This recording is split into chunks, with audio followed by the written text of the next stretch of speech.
এই দেখো, সকালবেলা স্কিন কেমন ডাল লাগে, কিন্তু একটা সিম্পল জিনিস দিয়েই এটা পুরোপুরি চেঞ্জ হয়ে যায়।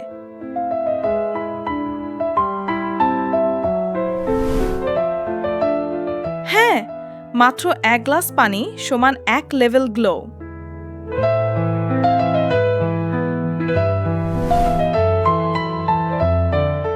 পানি খেলেই স্কিনের ভেতর থেকে হাইড্রেশন শুরু হয়, টক্সিন বের হয়, আর গ্লো আপনা আপনি বেড়ে যায়।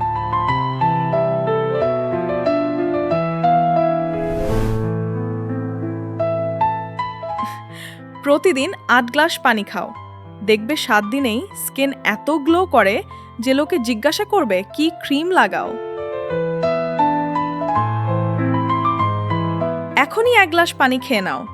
লাইক করো, শেয়ার করো আর সাবস্ক্রাইব করো গ্লো টিপসের জন্য।